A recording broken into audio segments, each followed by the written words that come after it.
This episode is presented by Invest Puerto Rico. If you believe your business can go anywhere, Puerto Rico is the place.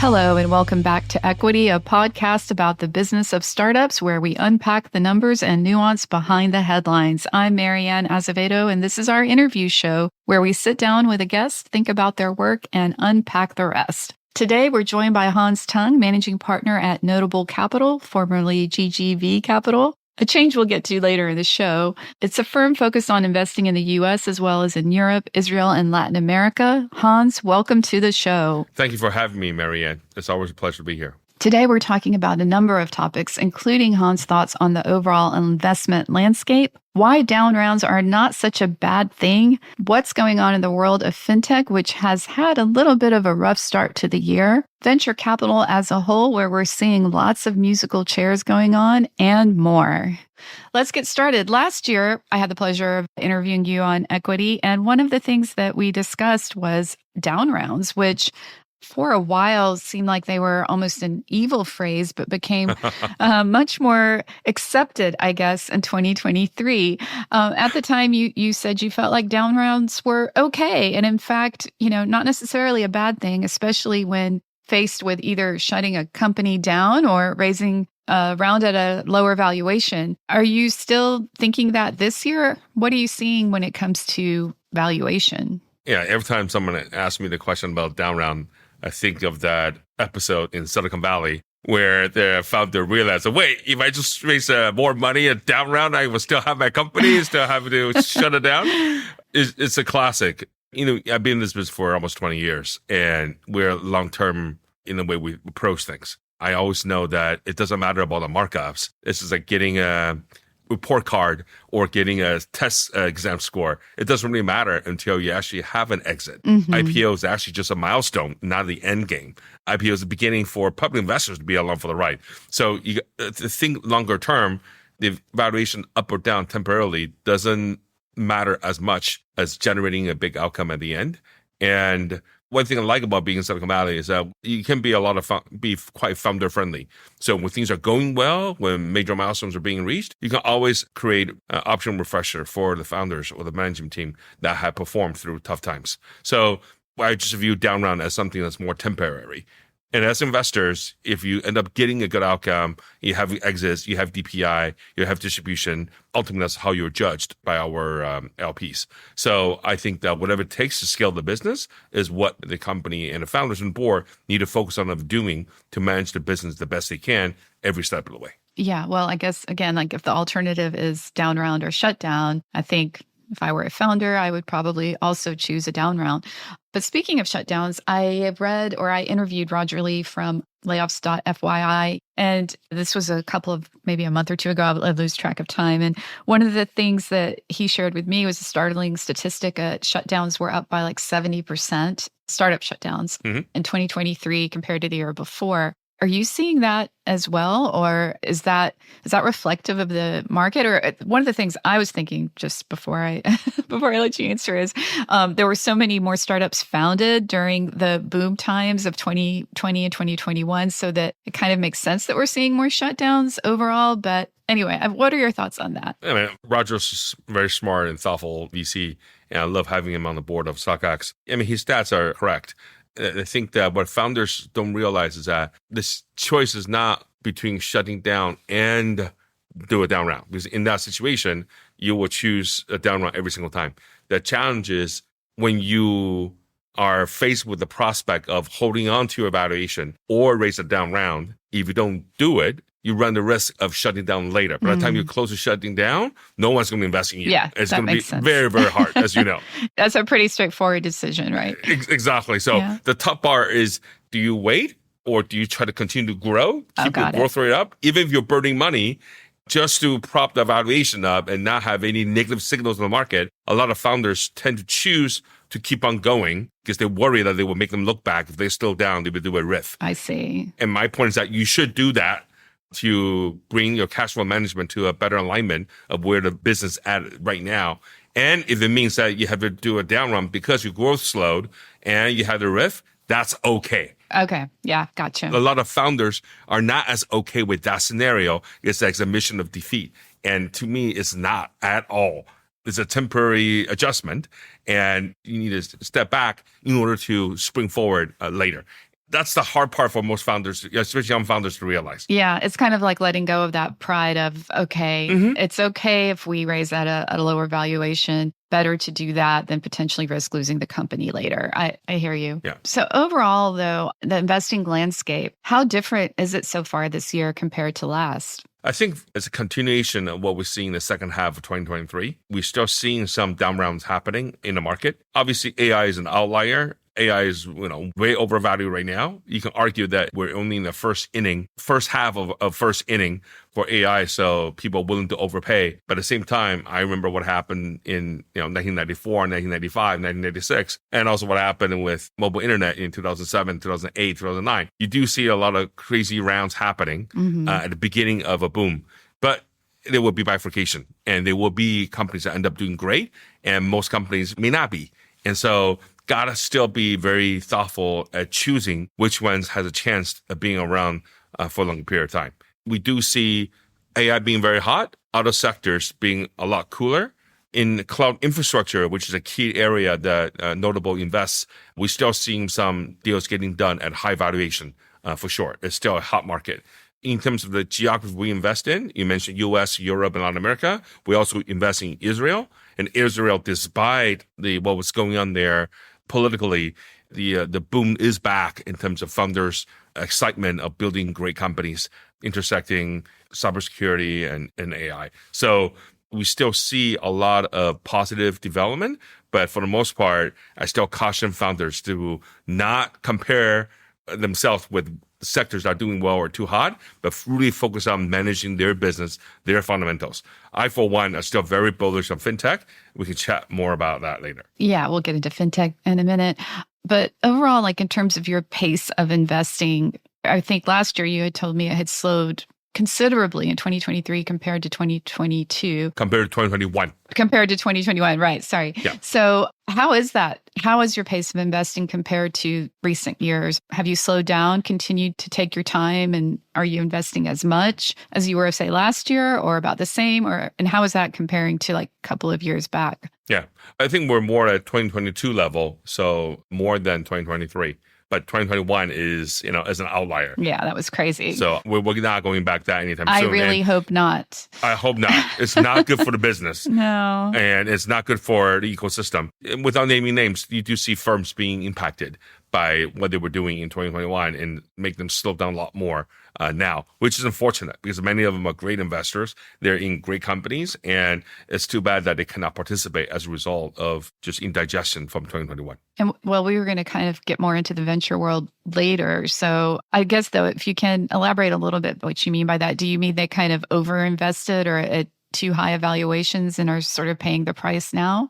Well, the thing is that there are some great companies being invested. I'm not going to name any names, but they raised a large round in 2021. Mm-hmm. And even though the business is growing, say, not at 80%, 100% year on year, but they're growing their revenue at about 40%, 50% year on year. And they can probably go IPO soon in the next year or so from a maturity standpoint and a stage standpoint, a revenue-based standpoint. But because the valuation they raised the last round at in 2021 is so high that they're not at that level of valuation in the current public market where the multiples have compressed quite a bit. So even though business-wise they're ready to go public, valuation-wise, they cannot be getting a higher valuation than what they got back in 2021. So they have to wait.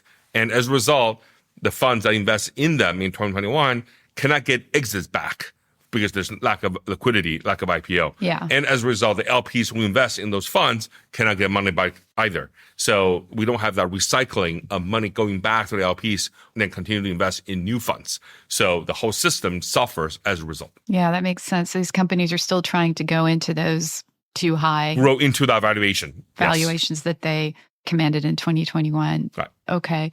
So you're saying, and to go back to your point about pace of investing, you said currently it's about more like 2022 than 2023. Does that mean you're investing a little bit more this year compared to last? Yeah? Yeah. That's good. Yes, we are. Okay. That's good. I mean, AI is definitely happening. So we're thoughtful, but we'll make investments. And then the other areas, whether it's SMB tech, fintech, other applications, even on the consumer internet side, we are seeing things picking up. And we like many companies in our portfolio, like Quince, or even a younger company like Gorgie with energy drink designed by women for women. And so there are things happening that we like because of what we're seeing on the demand side and also the supply side. Supply chain, there's a lot more innovations going on, a lot more knowledge sharing, data sharing, moving things to the cloud. So suppliers and marketplaces and wholesalers just end up digitizing their transaction. As a result of digitization or automation of workflows, you end up having more efficiencies and more information sharing across different players in the ecosystem. So you can cut down the working capital needs, you can forecast better, and you just have more visibility on what's going on in the supply chain. And on the demand side, you definitely see the rise of influencers, rise of Gen Z consumers, more women shoppers, more active than ever before. So the casual users, the more of them online, and the following the influencers and compare notes on social media. So you definitely see a lot more things happening than versus, say, 2022 or even 2021 as a result of these innovations. On the fintech side, we're definitely seeing that because of AI and because of just more things moving to the cloud, you definitely see automation of workflows within the office of CFO, whether it's banking services, treasury services, spend management, tax and compliance, AR, AP, inventory management, ledgering, reconciliation. There's a lot of things are being digitized and automated in a way that we haven't had before. And that makes it very exciting to be to be in fintech. Yeah, well, obviously, fintech is my primary coverage area. And last week, I found a couple of data points that were, I don't want to say discouraging, but just a little sobering, perhaps. For one, funding in the first quarter, according to CB Insights, was at the lowest level it had been since about 2017, is what they found. And also, I was kind of analyzing YC's demo days and realized that it was only about 8% fintech in the winter cohort, whereas a couple of years ago, that was like 24%. So we're talking about 1/3 the representation. Obviously, as you pointed out, AI is kind of the space right now, but still, I was a little surprised that it was a 1/3 of the number of fintech companies, and that funding had dropped to its lowest level in 7 years. So what do you think about that? Because I know you're still very bullish on the space. Yeah. Do you think that this is just like a little blip? We shouldn't get too worried about it? I think specifically for fintech, given the high inflationary environment that we had, and definitely a high interest rate that's coming down, but not coming down quickly, it is harder for people to get excited about fintech. But if you look at the other set of metrics, financial services as a category, just the public companies, the market cap of all public companies in the banking, insurance, financial service space is over $10 trillion. And of that 10 trillion, only less than 5% are in fintech companies, like a PayPal, like a Block. Mm-hmm. And so if we all know that the best fintech companies are growing faster than the FinServ companies, it's just a matter of time that low single-digit penetration in market cap will increase over time. It will have its ups and downs. They may not, like e-commerce, not have too many winners, but the ones that can win can have a huge outcome. If I take semiconductor as an example, how many design houses do we know that have done extremely well? You can count that with two hands. It's NVIDIA, it's AMD, it's Intel, it's Marvell, it's ARM. So number of winners may not be as many, but oh my God, who would have thought that even 2 years ago, NVIDIA would be the second biggest market cap company in the world? Yeah. So it's crazy. I think fintech has that potential to have big winners. It's just that they may not be as many big winners, but the impact of the winners that will make will be tremendous. And as a result, when we look at it, we focus on the thesis on where value is accreting and migrating to. And we're very bullish on office of the CFO suite, because in this environment, high interest rate and relatively high inflation environment, people want to convert whatever they have, assets they have, into cash as quickly as possible. And as a result, all the functions I mentioned earlier, anything that helps people to do that, pay a little bit slower, convert receivable into cash a little bit quicker, figure out ways to manage your supply chain so that you can have more visibility and manage your working capital better. All this is only possible through tech and data and AI. So having more transactions that are already digitized, already online, and leverage AI to automate a lot of workflows, there's a lot of room to generate efficiency in a way that's not possible 2, 3, 4 years ago, even during the boom time in 2021. So I think that as an investor, I'm constantly reminding myself, human emotions do matter. They play a role, but what you don't want to do is buy high and sell low. Yeah. And right now, we look at what a new bank has done in the emerging market, what Affirm and Stripe have done in the US. The great companies will end up doing better as a result of this downturn. And they have less competition, holding on to their talent from competitors. Yeah, I think a statistic I had read was that fintechs are growing about 3 times faster than financial services overall. Yeah. Well, I mean, I can speak just from experience in covering the space. I think obviously it was oversaturated 2021, 2020, just everything got to be a little bit too much, too many of the same types of companies, became really hard to differentiate. So, we're just seeing a weeding out, and now the more, quality players are the ones sticking around and continuing to grow. But now we're going to take a short break, but when we come back, we're talking about notable capital and the changing venture landscape.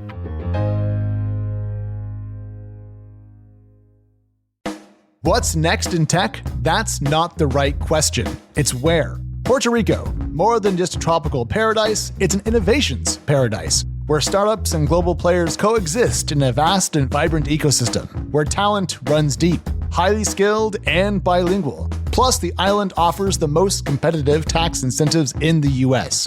If you believe your business can go anywhere, Puerto Rico is the place. Find out more at investpr.org/TechCrunch.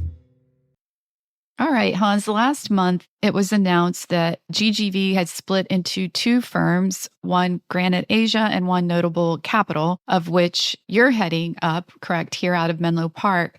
Can you share a little bit with our audience about the decision behind this? Because GGV Capital was primarily known as a cross-border firm for many years. What drove this decision, and what does it mean for you all as investors? Yeah, GGV has been around for 24 years, since 2020.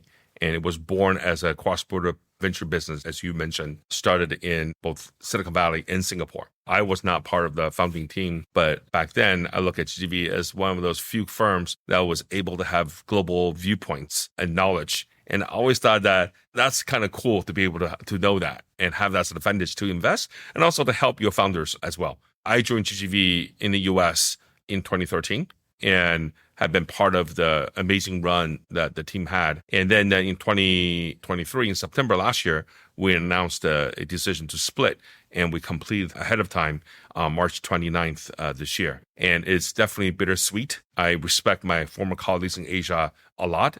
I think Jishin and Jenny are among the best investors in Asia, and their new firm will be called Granite Asia. For us in the US, we picked a new name, Notable, and we have 4 managing partners. It's Glenn Solomon, who has done an amazing job of growing our cloud infrastructure business, myself, and then Jeff Richards, who focus on vertical software and SMB tech, as well as Oren, who has done an amazing job with investments in Israel and cybersecurity in general. And we have 4 other amazing partners in IR, on platform, and finance and other areas who are just superb. So I'm very proud of the team we have here. And we're focusing on investments in the US, in Latin America, in Israel, in Europe, with US being the biggest and Israel being second. And we're seeing a lot of opportunities in cloud infrastructure side, which cover AI as well. And then also on the second bucket, business and consumer applications. And as I mentioned, fintech is part of that, business consumer applications. And so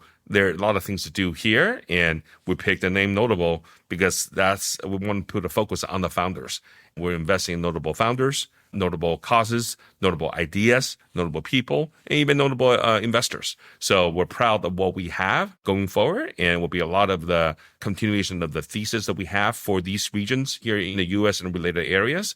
And I think that we're set up for success for the next decades to come. Yeah, some of the companies for our listeners who may not be aware that GGV Capital has invested in over the years include Affirm, Block, Divvy Homes, Clara, Rupeek, Turtlemint in India, outside of fintech, Airbnb, Slack, Slice, StockX, Zendesk. One quick question. I don't know if you can comment, Hans, but how much of this decision was a result of being concerned about tensions between the U.S. and China? I think the tension's there, and it probably, you could get worse. Definitely a lot more volatility than ever before. I think that's the new normal.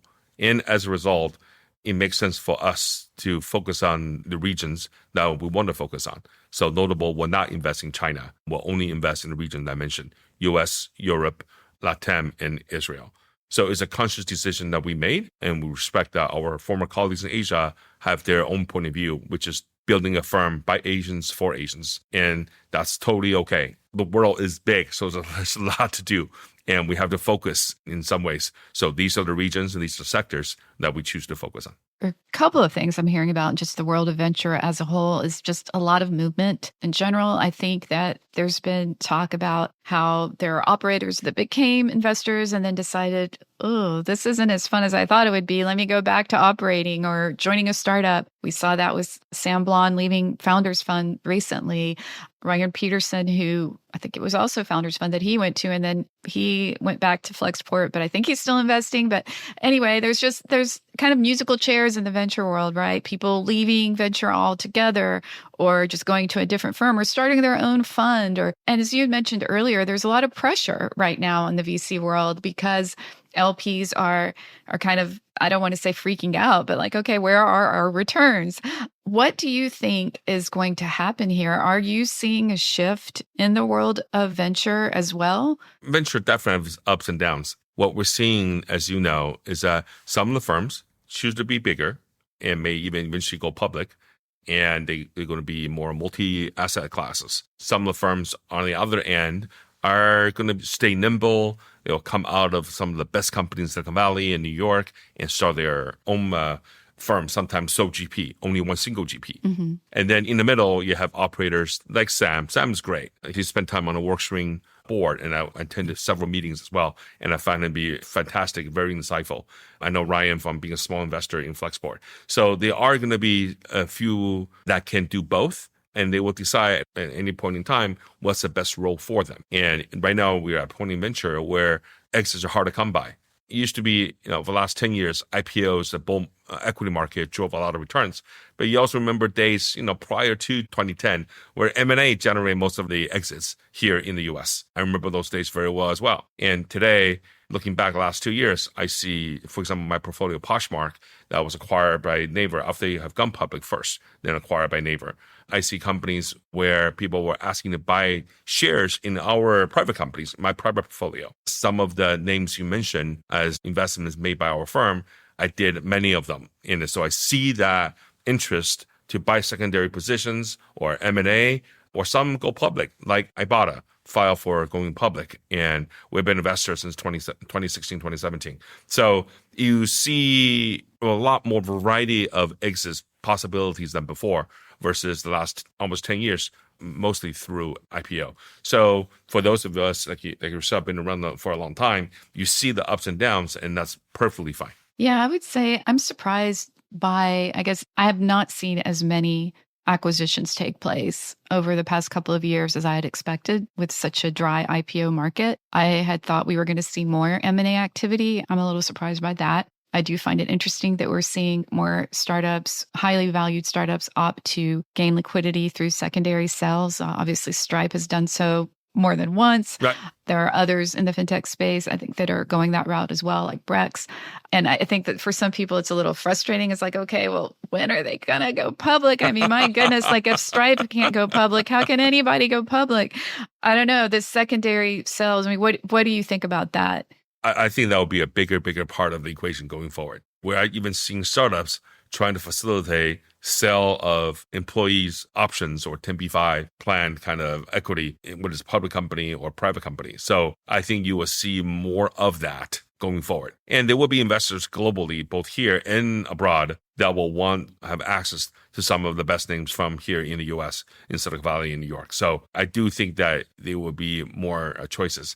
And during COVID, one of the best things is that other cities start getting more notoriety. You live in Austin, you see the growth of Austin ecosystem. I've seen that for New York and LA and other places. So as a result, more people working remotely, building teams remotely, investors participate in the growth from all over the world. It just, despite the rhetoric and politics, the world is becoming increasingly more global and more distributed. 100%. Well, I guess we need to wrap up, Hans, but I'm so grateful for your time. Always a blast talking to you. Thank you so much for coming back on the show. Can you just give our listeners a sense of where they can find you online? Do you have an X account, or what about your firm? Yeah, Notable Cap is our email address, notablecap.com. And you can email me, hans@notablecap.com, as well as I have an X account, Hans Tung. And also you can look me up on LinkedIn. So we're extremely accessible, both as a firm and also as individual investors. So I was happy to hear from your audience. I don't think I've ever had a VC give out their email address on equity before. That's brave, but awesome. So thanks for doing that. And you can find us at Equity Pod on X and Threads. We'll be back on Monday, so be sure to join us then. Bye. Equity is hosted by myself, Alex Wilhelm, and TechCrunch senior reporter, Mary Ann Azevedo. We are produced by Teresa Loconsolo with editing by Kel. Bryce Durbin is our illustrator, and a big thank you to the audience development team and Henry Pickavet, who manages TechCrunch audio products. Thank you so much for listening, and we'll talk to you next time.